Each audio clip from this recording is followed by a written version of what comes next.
उत्तर प्रदेश में जैसे जैसे चुनाव करीब आ रहा है वैसे वैसे माहौल में गजब की गर्मी भी दिख रही है। अब तक यूपी के रण में मुस्लिम वोट बैंक को ओवैसी के साथ जोड़कर देखा जा रहा था, लेकिन अब मायावती ने भी मुस्लिम वोट बैंक के सहारे बीजेपी पर वार किया है। एक तरफ मायावती ने ऐलान किया कि 403 सीटों पर अकेले खुद के दम पर मैदान में होंगी, दूसरी ओर मायावती ने जाति धर्म का कार्ड भी एक बार फिर से खेला के देखे।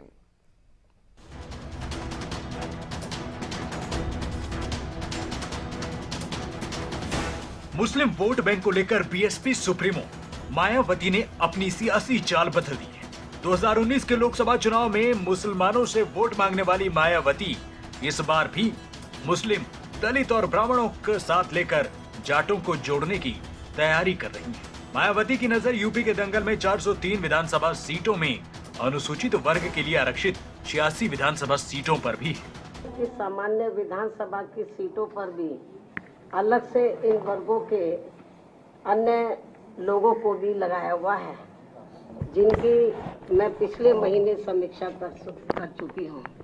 लेकिन आज ऐसी विधानसभा की सीटों पर लगे जिन पदाधिकारियों को बुलाया गया है, ये सभी पदाधिकारी पिछले कई महीनों से अपने अपने क्षेत्र में इस कार्य में पूरे जी जान से लगे हैं और आज मेरे खुद के द्वारा इनके कार्यों की गहन समीक्षा करने के लिए ही इन्हें प्रदेश कार्यालय लखनऊ में बुलाया गया है। मायावती ने साफ कर दिया है कि उनकी पार्टी 2007 की तरह सोशल इंजीनियरिंग के जरिए अपने सियासी समीकरणों को सुधारना चाहती है। 2007 में मायावती ने दलित ब्राह्मण गठजोड़ का फार्मूला जमाया था और राज्य में पहली बार बीएसपी की पूर्ण बहुमत की सरकार बनी थी। उस चुनाव में मायावती ने 86 ब्राह्मण प्रत्याशियों को टिकट दी, जिसमें 41 उम्मीदवार जीते थे। इस बार जब बाकी की पार्टियां इस फार्मूले पर काम कर रही हैं, तो मायावती ने मुस्लिमों के अत्याचार का जिक्र कर आरोप बीजेपी पर लगाए।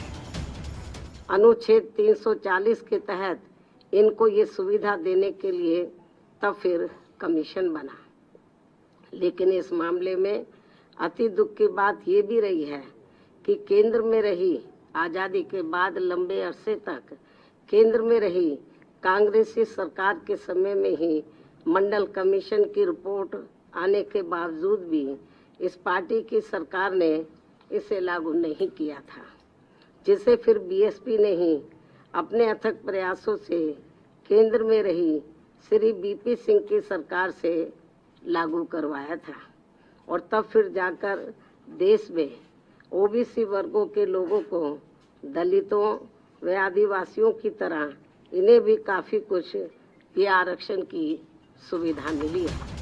यूपी में बीजेपी के खिलाफ सियासी जंग में समाजवादी पार्टी भी है, तो मायावती को लगने लगा है कि कहीं उनकी कोई भी चूक सेल्फ गोल न कर दे। असदुद्दीन ओवैसी ने मुस्लिम कार्ड के जरिए अपनी बाजी सजाई।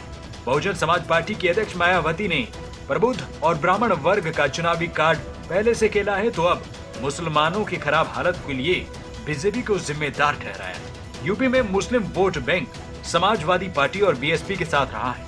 मायावती को लग रहा है कि बीजेपी को हराना है तो सबका साथ जरूरी है। यूपी में वर्तमान में चल रही भाजपा सरकार में हमें धार्मिक अल्पसंख्यक समाज में से खासकर मुस्लिम समाज के लोग भी हर मामले में व हर स्तर पर काफी ज्यादा दुखी नजर आते हैं। इस सरकार में अब इनकी तरक्की होनी भी लगभग बंद सी हो गई है।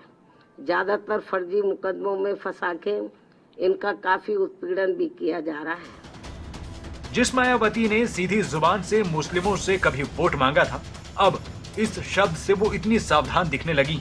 आखिर क्यों मायावती ने अपनी रणनीति बदली? इस बयान के जरिए अपने मुस्लिम वोट बैंक को बचाने की कोशिश में मायावती जुटी, जो पश्चिमी यूपी में उनके साथ रहा है। बीएसपी की लाख कोशिशों के बावजूद मुस्लिम वोट बैंक का मायावती से ज्यादा अखिलेश यादव पर एतबार रहा है और यूपी में तो इस बार ओवैसी भी हैं, जिनकी नजर भी मुस्लिम वोट बैंक पर है। न्यूज डेस्क रिपोर्ट, खबरें अभी तक।